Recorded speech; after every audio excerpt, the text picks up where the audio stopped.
من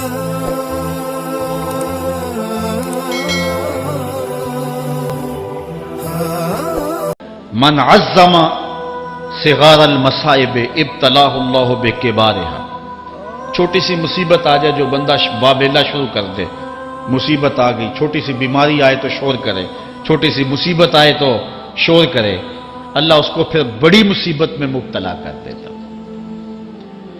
جہاں ضرورت نہیں ہے وہاں اظہار کی کیا ضرورت؟ بیماری ہے تو ڈاکٹر کو بتاؤ، بندے کو بتانے کا کیا فائدہ ہے؟ ہمارے ایک دوست ہیں کہ وہ کہتے ہیں کہ پہلے اگر کسی سے پوچھتے تھے نا کہ کیا حال ہے تو وہ کہتا تھا شکر ہے، اور آج کسی سے پوچھے تو وہ کہتا ہے شوگر ہے۔ یعنی اللہ تعالیٰ جل شانہ نے اگر تمہیں کسی ابتلا میں مبتلا کر دیا ہے تو اس کا شور، اس کا واویلا نہ کرو۔ جو چھوٹی مصیبت پر واویلا کرے گا اللہ پھر اس کو بڑی مصیبت میں مبتلا کر دے گا۔ حضرت مولا کائنات کا ایک اور حکمت آمیز جملہ سماعت کیجیے۔ آپ فرماتے ہیں زندگی گزارنے کا گر اور طریقہ، فرماتے ہیں عظم الخالق عندک یصغر المخلوق فی عینک، اگر تیری نظر میں خالق بڑا ہوگا تو پھر مخلوق چھوٹی ہو جائے۔ اگر اللہ کی عظمت کا تجھے لحاظ ہے کہ وہ بہت عظیم ہے تو پھر مخلوق کی پرواہ نہیں ہوگی۔ حضرت مولا کائنات رضی اللہ تعالیٰ عنہ فرماتے ہیں کہ ایک باندی کے ہاتھ کے اندر خنزیر کی انتڑیاں ہوں، میں دنیا کو اتنی نظر سے بھی نہیں دیکھتا۔ تو یہ انسان اللہ کی عظمتوں کا اور اللہ کی شانوں کا جب لحاظ اسے ہوتا ہے تو پھر دنیا اس کی نظر میں جو ہے وہ کوئی قدر و قیمت نہیں رکھتی۔ ایک روایت میں آتا ہے جس کو اللہ نے قرآن دیا اور اس نے دنیا داروں کو دیکھا رشک کی نظر سے کہ ان کو دولت دی گئی، ان کو فلاں دیا گیا، میں تو بہت پیچھے رہ گیا۔ قد حقر ما آتاہ اللہ، اس نے اللہ کی عطا کو حقیر جانا ہے۔ وہ میاں انہیں دولت دی گئی ہے، رب نے تجھے اپنا قرآن عطا کیا تو پھر جو ہے وہ تو حقیر تو نہیں ہے، تجھے تو اعلیٰ چیز عطا کر دی گئی ہے۔ تو جس نے اللہ کی عظمت اور خالق کی عظمت کا اقرار کیا پھر مخلوق اس کی نظر میں کوئی حیثیت نہیں رکھتی ہے۔ کن فی الفتنۃ کابن اللبون لا زہر فیرکب ولا درع فیحلب، جب فتنے دنیا پہ پھیل جائیں تو مولا کائنات نصیحت کرتے ہیں پھر زندگی کیسے گزارنی۔ یہ دور بھی فتنوں کا دور ہے۔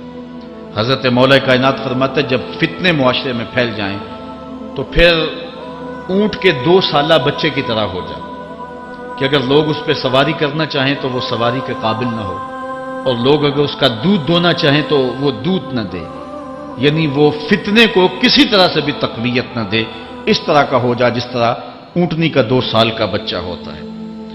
حضرت مولا کائنات فرماتے ہیں من حاسب نفسہ رابحا ومن غفل عنہا خاسرا ومن خاف آمنا ومن اعتبر ابصر ومن ابصر فہم ومن فہم عالم، فرماتے ہیں کہ جس نے اپنے نفس کا محاسبہ کیا اس نے نجات پا لی، اور جو اپنے نفس کے محاسبے سے غافل رہ گیا اس نے خسارے کا سودا کیا۔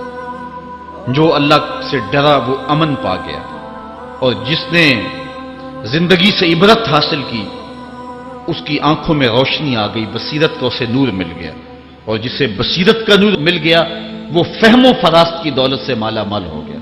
ومن فہم عالما، اور جس کو فہم مل گیا وہی شخص عالم بن گیا۔ مختلف سیغے یاد کرنے سے عالم نہیں بنتا، فہم و فراست کا نور اگر مل جائے تو یہ ہے علم کا جمال، آخرت کی فکر رکھنے والا عالم۔ بلکہ مولا کائنات فرماتے ہیں العلم علمان مطبوع و مسموع، علم 2 علم ہے، ایک وہ ہے جو من میں راسخ ہو اور ایک وہ ہے جو کانوں تک رہتا۔ فرماتے ہیں ولا ينفع المسموع اذا لم يكن المتبوع، جو سنا ہوا علم نفع نہیں دیتا جب تک وہ من میں اتر نہ جائے اور باطن کے اندر روشنی نہ کر دے۔ حضرت مولا کائنات کی ایک اور نصیحت ذرا غور سے سنیے، فرمایا تمہارے سامنے نیکوکار اور بدکار برابر نہ ہو، کہ نیک بھی جو ہے وہ اسی انداز میں ہو اور برا بھی، اس کا سلوک بھی تمہارا ایک جیسا ہی ہو۔ ایسا کرنے سے نیکوں کی ہمت پست ہو جائے گی اور خطاکار اور بھی شوخ ہو جائیں گے۔ ہر آدمی کو وہ مقام دینا چاہیے جس کا وہ اپنے عمل کے اعتبار سے مستحق ہے۔ اصل خرابی ہوئی تب ہے ہمارے آراس میں ہماری محافل نعت میں، ہماری مجالس میں وہ لوگ مہمان خصوصی بنے جن کے پاس دولت زیادہ تھی، چاہے کردار کے لحاظ سے وہ کتنے ہی پست کیوں نہ ہو، اور جن کے پاس دولت نہیں ہے چاہے وہ کردار کے اعتبار سے جتنے مرضی بلند کیوں نہیں ہے، انہیں عزت کی مسند پہ نہیں بٹھایا۔ لوگوں کا عجیب حال ہے، بدکاری کو اعلیٰ نسب کا نشان سمجھتے ہیں اور پاک دامنی کو تعجب خیال کرتے ہیں، گویا اسلام کے لباس کو الٹا پہن لیا ہے لوگ۔